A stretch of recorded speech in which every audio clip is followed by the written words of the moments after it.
Hey, so stick on. We're already at 6:11. I want to be conscious of time. I really want to make sure Mike Hardwick gets a little bit of airtime because he wants to bring up a couple things that I think all of us need to focus on. David already alluded to it, and we don't talk about defense too much on this show, but I don't want this to only be air raid, guys. I want us to be able to help each other in every way, shape, or form. And defense, obviously, the root of all football is blocking and tackling. I don't care what systems you're running. I don't care what your philosophy is. I don't care where you live in the world. If you can't block and you can't tackle, this is all for nothing. So, Mike, I want to just give you some time to talk through it. I have the everyday, and I don't want to speak for you. These are the drills that we do on my team every single day in some way, shape, or form during the tackle season. But I have some of yours teed up. So maybe you want to just kick it off by starting a little bit talking about what these drills will be and why you do them. These drills are we'll go back, with the COVID and when we got approval to play. One of the things we talked about was not our offense because we kind of feel like we sort of kind of know what we're doing. We just do what we do. But we talked a lot about tackling and how that was going to look in the COVID thing. So we had to kind of look at all that. But we do heads up tackling. And I don't know if any of you guys are familiar with it. I think Matt's familiar with it. That's what we do. And if I was in charge of a youth league, if I was in charge, I would make every coach go through that. I would do that. If you're not familiar with it, there's several places to go. One is just to go to YouTube and do Pete Carroll tackling video or Pete Carroll rugby tackling video. We are all certified in heads up tackling, which is offered through the National Federation of High School. Now, in the state of Mississippi, it's free. In some states, it may not be free, but I would get the funding and I would do it. So it's just a series of drills. It was funded by the NFL several years ago, I think 2015. So we've actually been doing this for a while. But myself and all these coaches, and all my coaches we have that certification, heads up tackling. And so these are just some of the drills that we do with bags. We emphasize, and there's just a bunch of series of drills: shoulder tackling roll, drive for 5, double uppercuts. That's what we call them. So these are just a series of drills. I think these are some that we did this week. I think that I sent to you. That we did after our game last week. And so these are all my 7th and 8th graders together. It's about 100 guys. There's the 8th graders in blue, the 7th graders in white, and we just line them all up across the field. We've got 10 dummies out there, and we just pick a couple of drills. Again, with the COVID, this drill was 9 minutes long in total. And then we go from here into our endo defensive groups, and then we'll do some specific tackling with live tackle or ankle tackle or whatever we're doing. But we always do this when we do our defensive group work. This is what we start off with, and it's usually 9 to 12 minutes of some type of tackling through the National Federation. And like I said, it's several videos that they have. It's on YouTube. And anyway, I think that's a great system to teach. I know several weeks ago, Matt had a show and it started off about, how to win over parents, how to introduce your program, that sort of thing. And I think in today's climate, particularly youth and even for middle school, we address this every year at our parent meeting. Of course, this year was Zoom, but how we teach tackling, our equipment, our helmets, and how we teach tackling. Our people are involved in, and I have some of these up on my website for my football team, and it's accessible through the school so our parents can see some of the same thing. I think you'll win some parents over about how you teach that. Are y'all gonna do some Oklahoma and just line up and hit each other? You're taking a risk if you do that. There's just some smarter ways to teach tackling. Anyway, so that's enough for me talking. If anybody has any questions about heads up tackling, Matt can answer those questions for you, or Matt can give them my information and you could talk to me. Yeah, I'll put it all on here. Let's run these and you could talk through them as they're going. But yeah, just to reinforce what you're saying, our entire league we have 12 teams in our league now. Our entire league has to be CPR certified and heads up certified through USA Football. So as Mike said, even if they didn't have to, I would still make I'm the AD of our organization, and I would absolutely make them do this. It's pretty clear that not every team in our league abides by this, and they are, they might say maybe they got coaches got certified, but the way they're coming and launching themselves, it's still old school being taught out there, which whatever, it is what it is. But I think every coach, if you're coaching youth, especially youth, should know the right way to keep our game safe and the right way to make sure that, we are minimizing any risk for these kids below high school.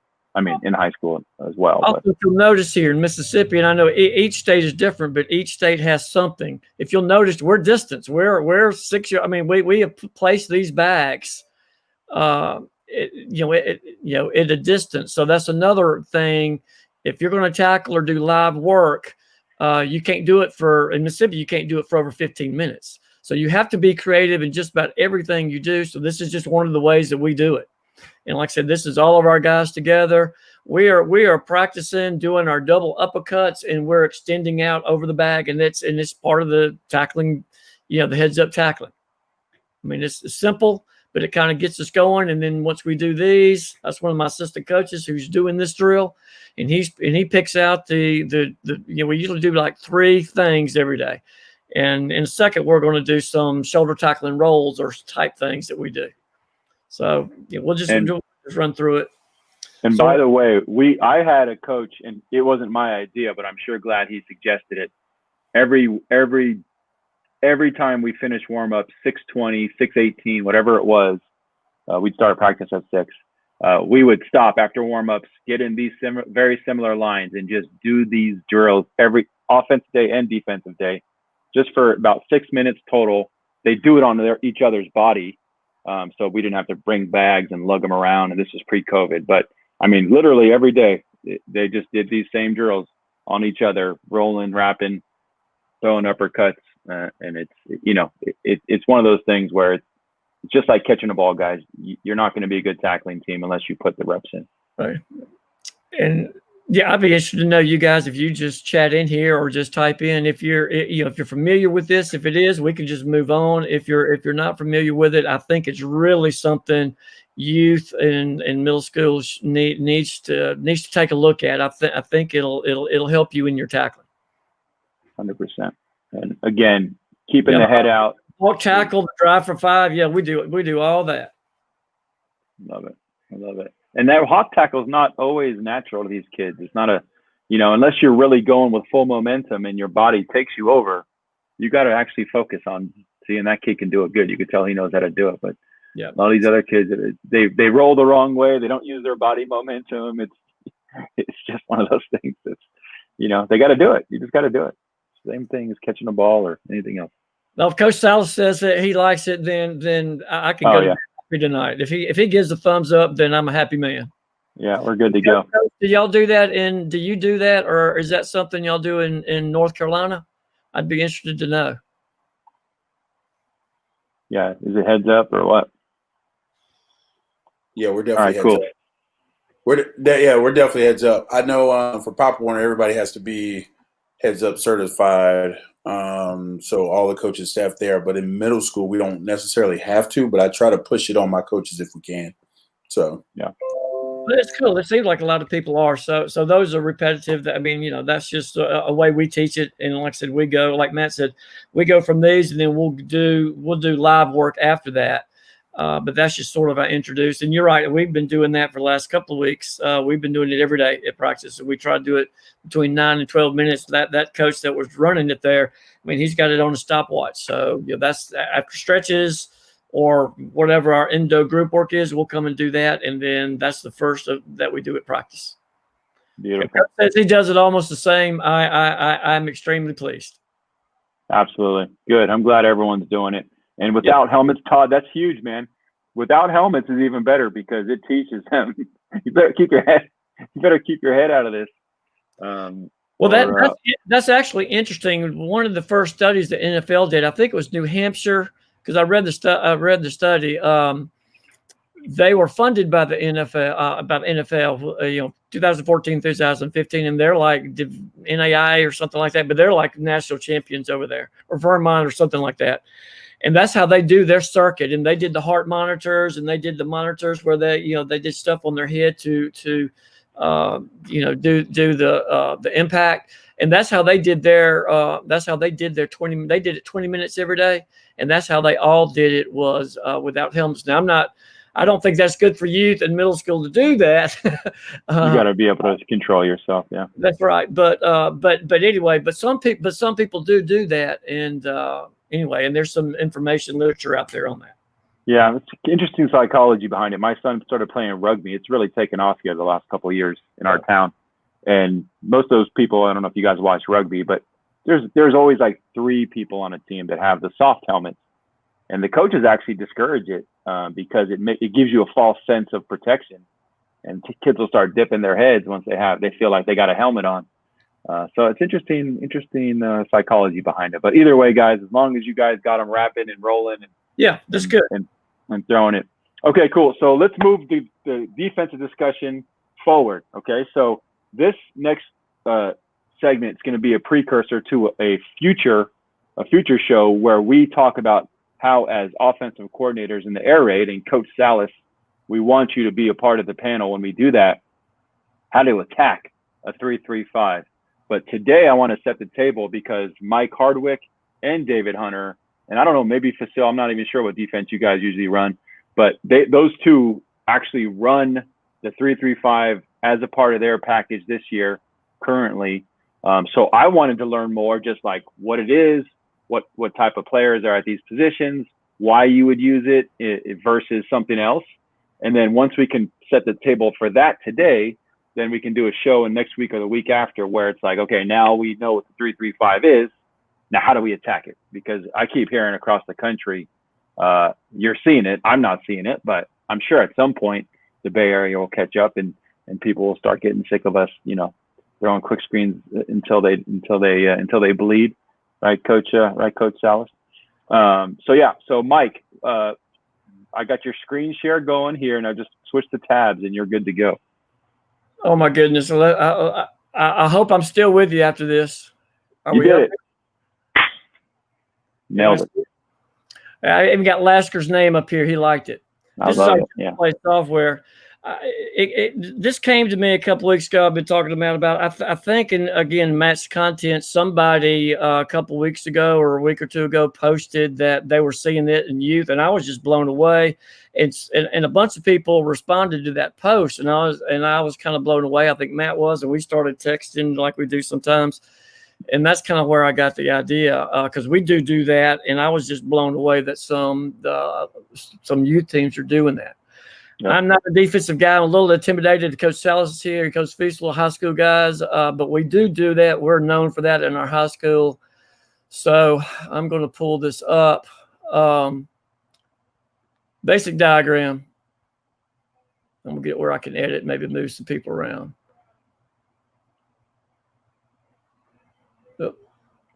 3-3 stack. Everybody see it? Yeah, beautiful.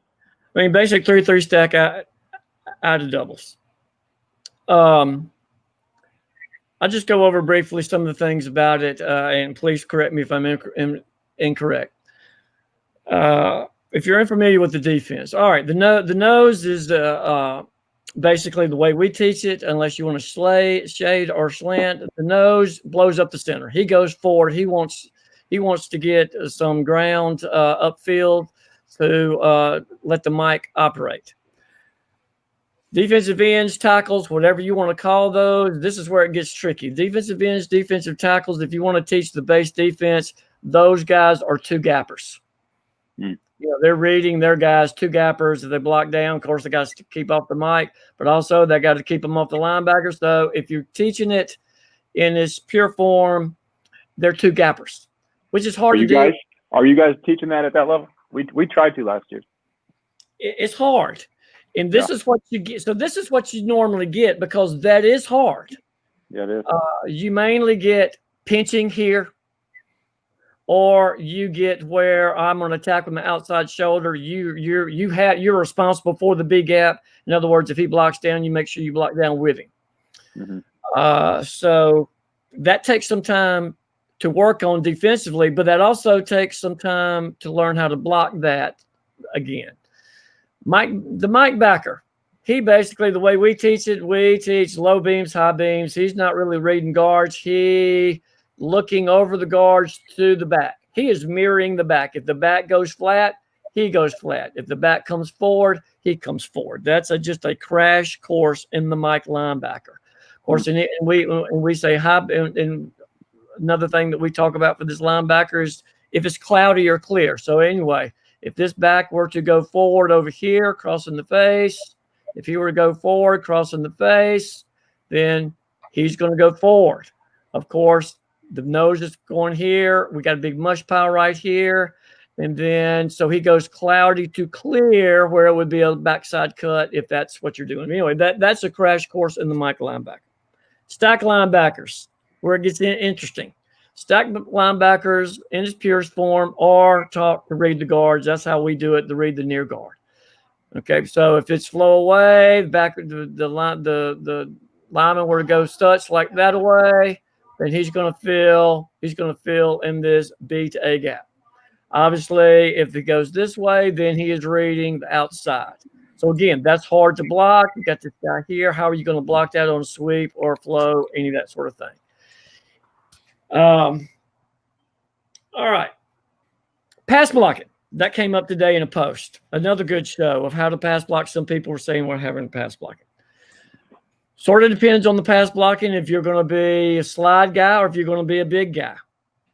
We're going to block the bigs. But you have to have some rules, and you're going to have to figure out how it is that you want to do that. We're going to block the big, so he's blocking. Our rule is the R is always going to block the right side outside linebacker. Even if our R is over here, he's going to always block this guy unless he gets in a route. These two guys. Coach, sorry. How do you know that right now it's pretty even? How do you know that's backside? What differentiates for the running back? The R always has the right side linebacker. Oh, on the right side, just not the weak side. So the right if he moves over here, for us in a 5-3, the stack, he always has that linebacker. So in this, he's always going to be, we call it a flash. He's always going to be blocking that guy.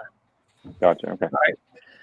These two guys for us have these two guys.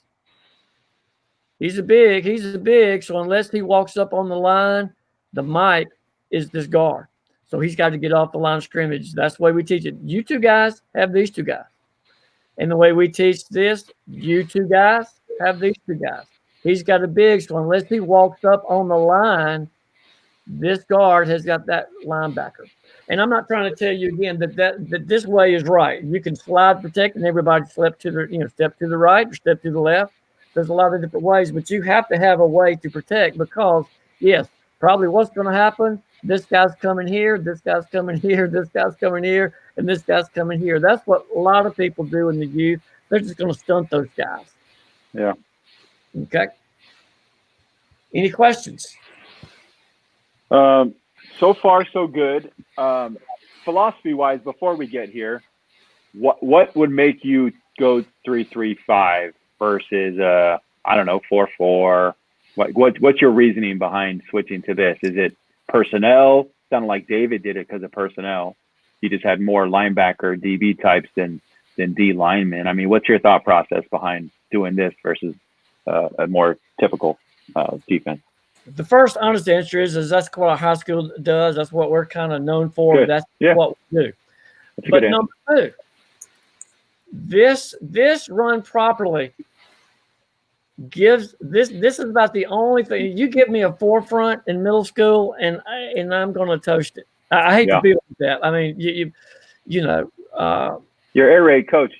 That's what you're supposed to say, coach. But you give me this out of doubles right here, and you know what, and I'm playing Matt, and he knows what he's doing. Now, if you don't know what you're doing in this, again, I'm going to take advantage of it. But if you know what you're doing, this causes me some problems. Like I've said, this has caused me to look at just spend extra time on my pass rep.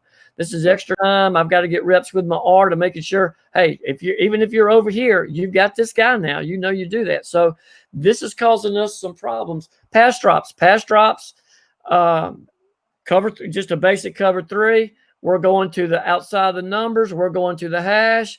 Outside of the numbers, he's going to the hash. This backer's going to the hash. This guy right here, there's a lot of different ways you can teach it. Some teach it to the field, to the back.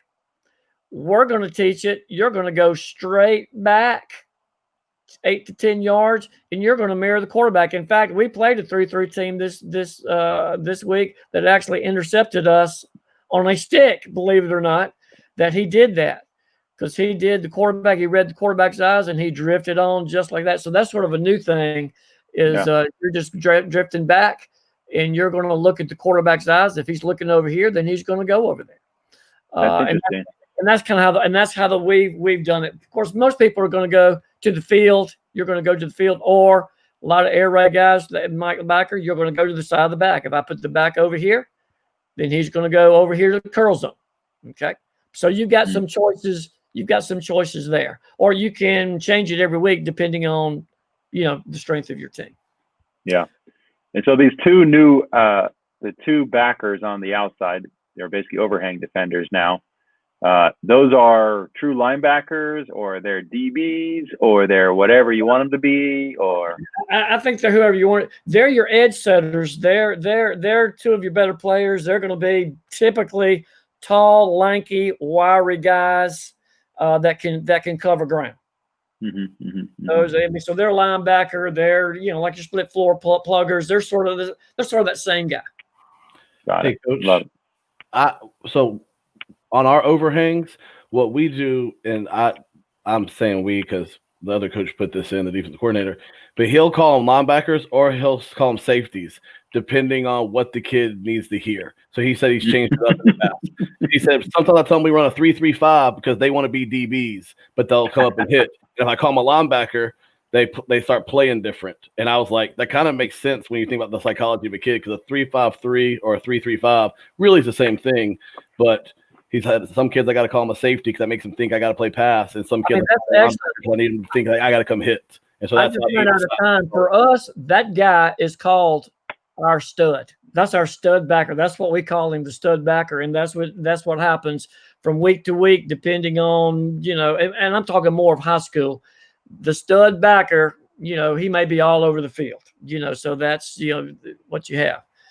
All right, 3-3. Now let's get some problems for the 3-3 that 3-3 coaches do not like, and this is one. And this is one. The doubles is why the 3-3 got popular. It gives some problems. Gives some problems to me if you know what you're doing. So I don't go to 2-on-2 because I know. Because, again, for us and our high school coaches, I know we don't like trips because that makes us get out of our 3-3 stack. Yep. So if you go trips, this stack backer has got to either go out, he's got to go out some, and then you're left in a quandary. You've got two choices to make. Do you move these guys over in a 3-2, or are you going to move this guy over and go into 4-man line? I mean, those are your two basic quick adjustments. If I go over here really quick and I'm going NASCAR and I'm going to go to trips really quick and try to get a playoff, obviously this guy's going to widen out, or he's going to go halfway, or I'm going to go 3-over-3, or whatever it is you have taught that week. When Oxford goes trips, when Mike goes trips, the Sam backer and the Willie backer, this is what you do. But more into that, if you don't do anything else, that's what you're left with. Right? If you don't make any other adjustments, that's what you're left with. Yep. So there's a problem area right there. So there's a problem right there. So you're left with making some adjustments, with your linebackers, or if you want to keep them over there, you can bring this guy up, or you can bump down and make a solid over here, or you can go to a 4-man line. So, but my point is, if you go to trips, then it makes your defense gets distorted. You can't stay in what I just showed you. If you do stay in what I just showed you and just move this guy over or move him out just a little bit, I can block right down on your guy right there. I can block that guy, and I can wrap around right there on who?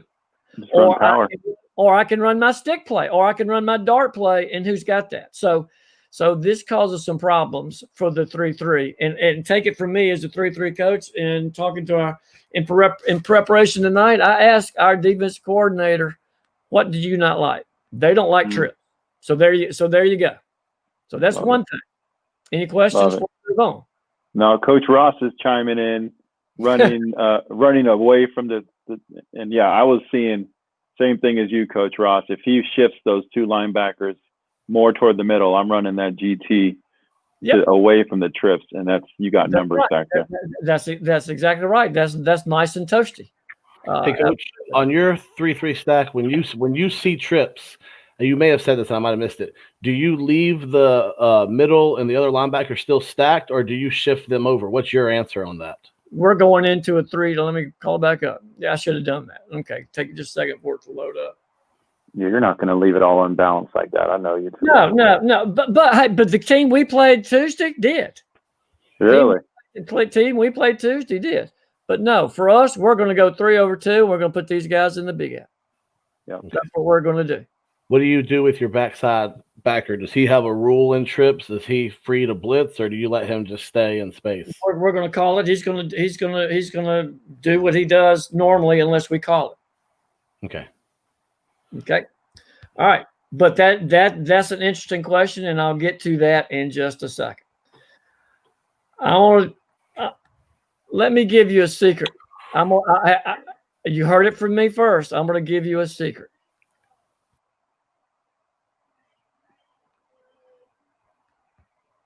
We're dying right now, Coach. We love secrets. I'm going to tell you the one thing that stack coaches absolutely, positively do not like. This formation right here.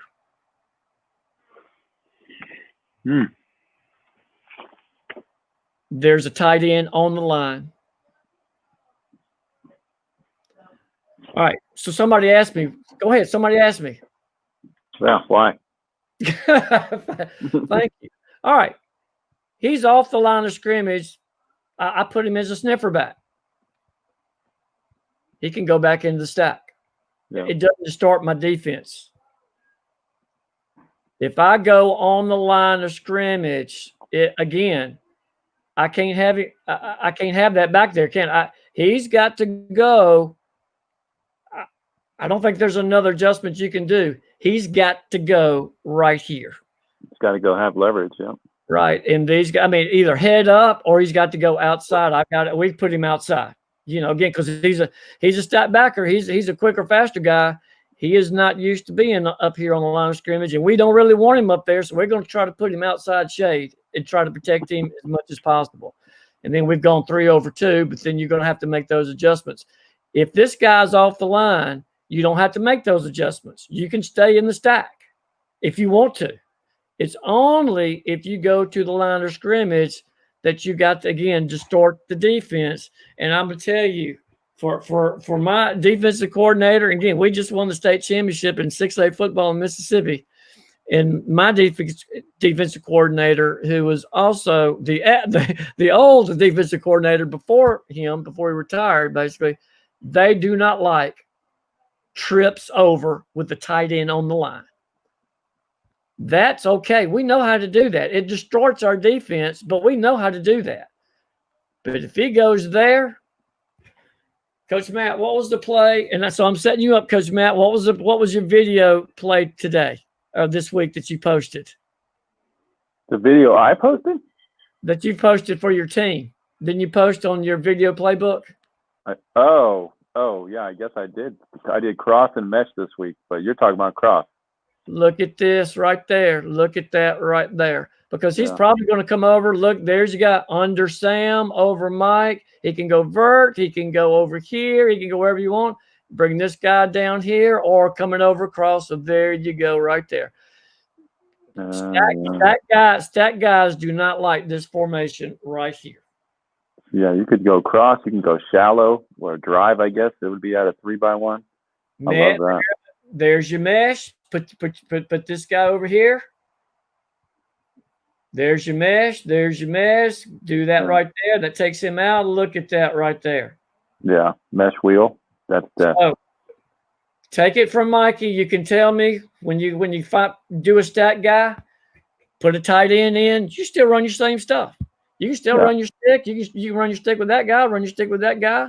Have him. You can run corner out of that. You got corner right there too. I knew you were going to say that. You run your Y corner like that, particularly if this guy doesn't. I bet you if you put your R over here, he's going to go more into the middle of the field.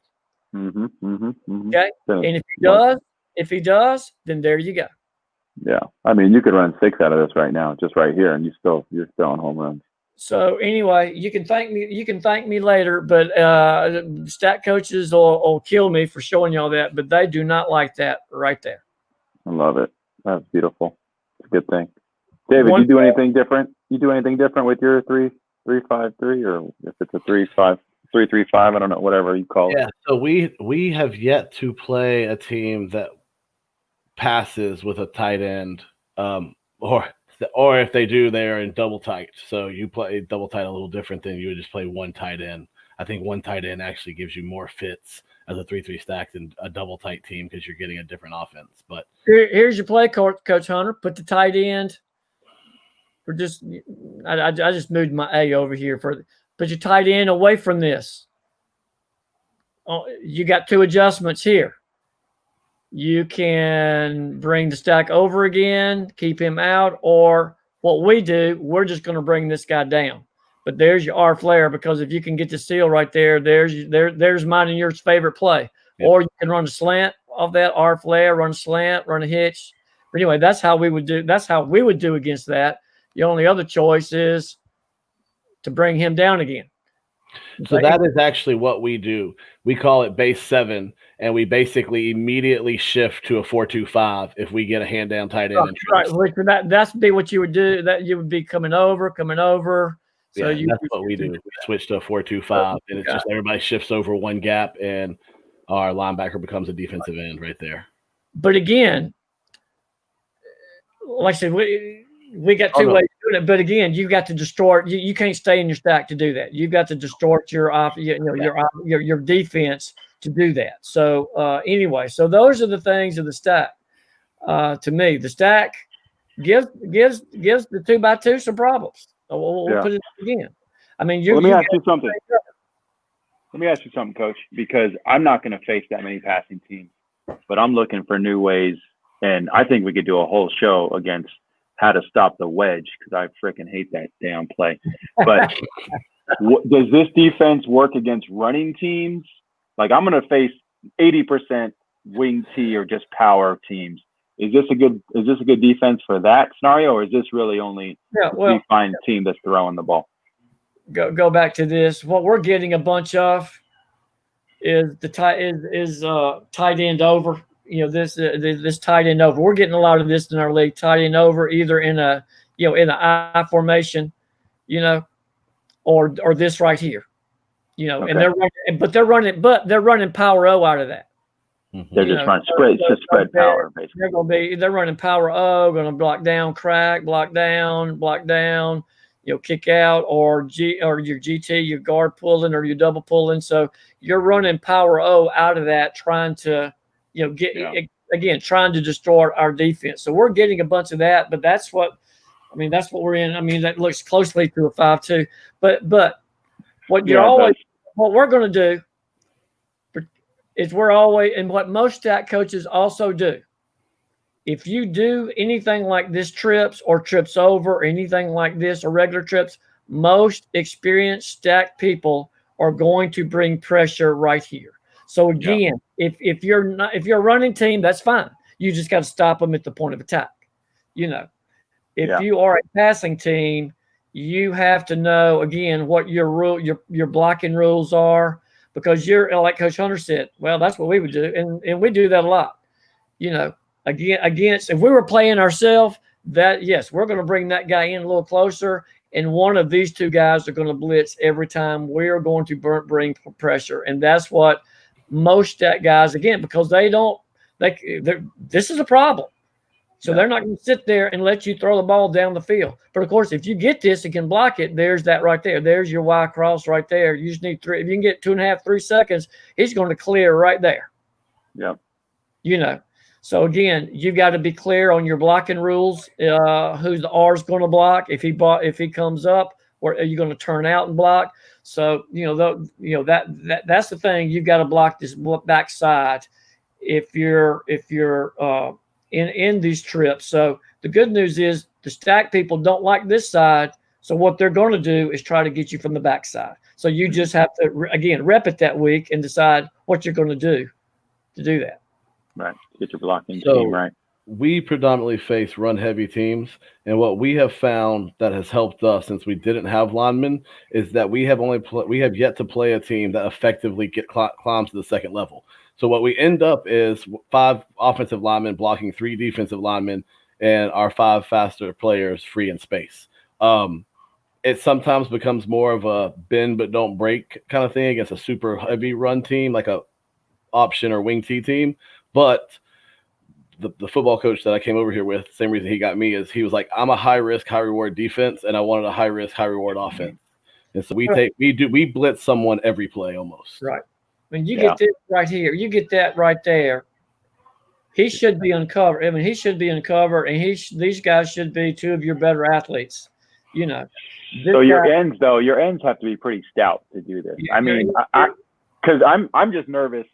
And if you guys watch Washington State last year in that bowl game, I mean, this is what I'm nervous about. Like 3 down linemen, and everybody else is tweeners, right? And they just got abused in that, and it was, I think they're running this defense. We play at least 3 teams that really literally run the wedge the entire stinking game. So I'm just trying to figure out like if this would be the right defense for that. I'm guessing no, but convince me. I don't know. What some people do, and we never do this. What some people do is slant. We slant. Well, we never do that because that leaves your Mike linebacker on the island. Close. Yeah. So we do leaves the mic exposed, and we don't want to leave our mic exposed. He is B to B. So this guy got this. This guy has this.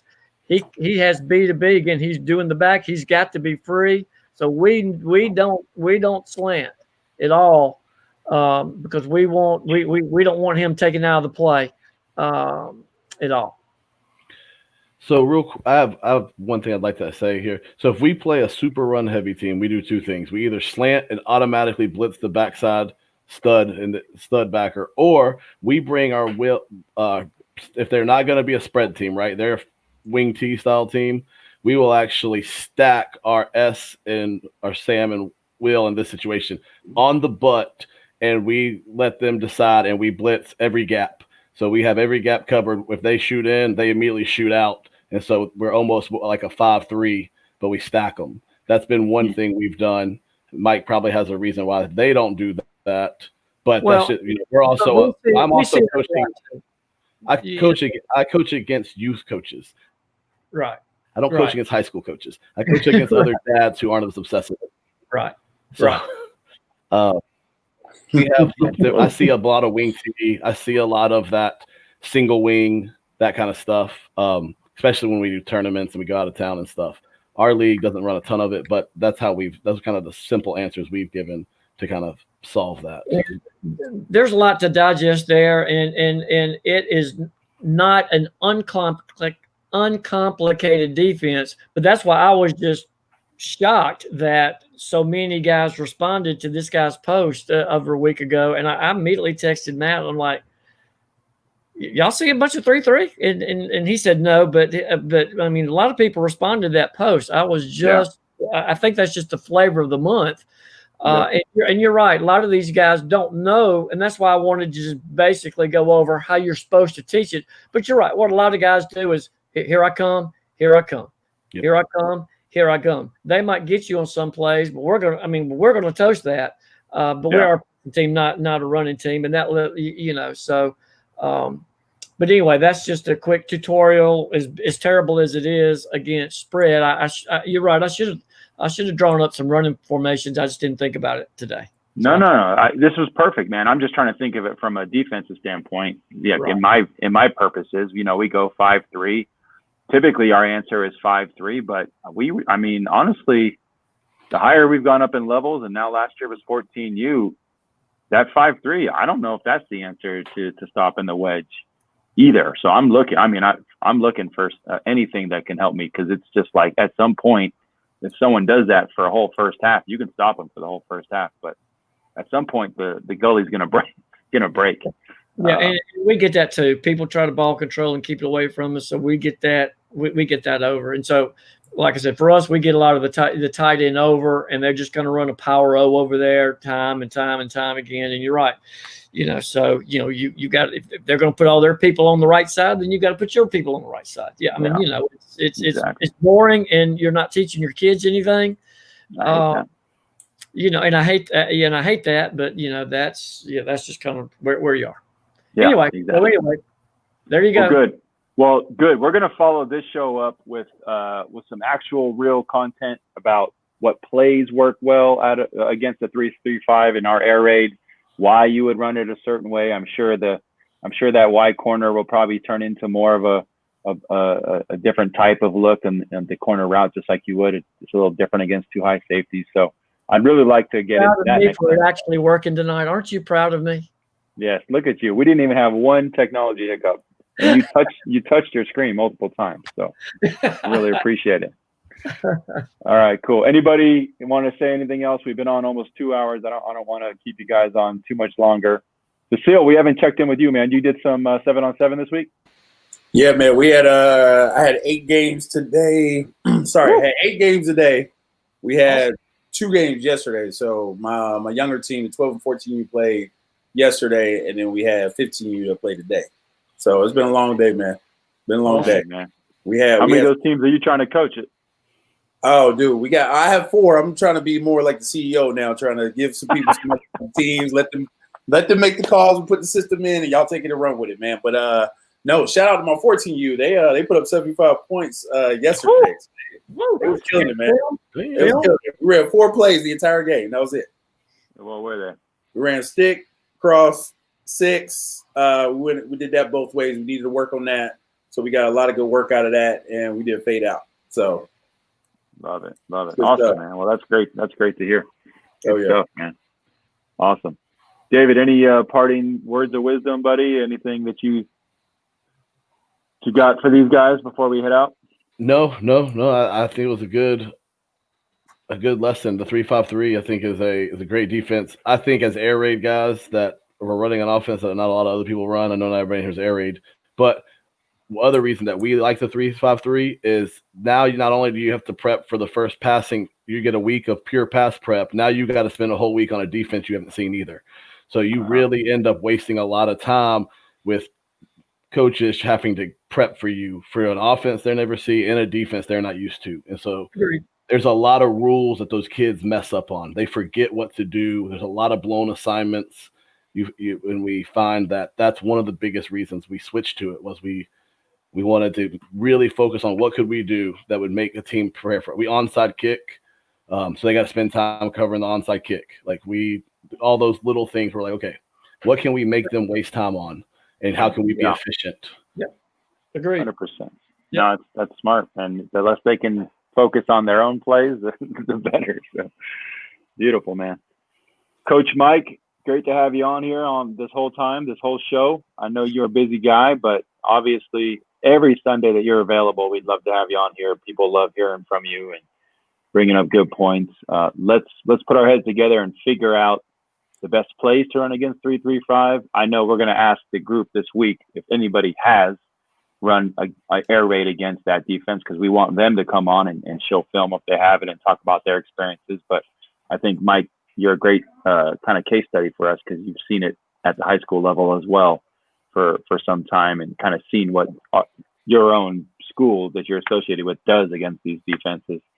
So I think it's a great case study for us. And gosh, guys, we might as well do this for cover 3, cover 2, and so on and so forth. We haven't really gotten into that. But yeah, there's no reason why we shouldn't run all of our 6 plays, whatever it is, 10 plays against every defense. So all these coaches out here can know exactly what to do, whatever defense they're facing. I think that's gold. So great. Appreciate you guys being on for 2 hours this Sunday.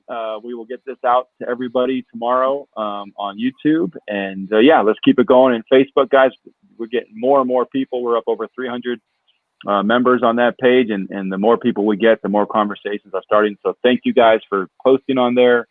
All of you guys on the screen right now, thank you guys for communicating back with them, because, you know, it's one thing for coaches to ask questions, but it's a whole nother thing for them to be able to get answers. And all you guys out there, we're all collaborating so well. Let's keep it going on the Facebook page, because that really is, I think these shows are great. Obviously, they're fun. We get a lot out of them. And today we got a lot of great education. But, you know, if we're on that page the majority of the week, let's just keep those conversations going. All right. All right, beautiful guys. Well, thank you. We'll see you guys online for the next couple of days, and then obviously we'll be back next week with another show, and we'll keep breaking it down. Thanks for joining, everybody. Yes, sir. Have a good one. Bye. All right, take it easy.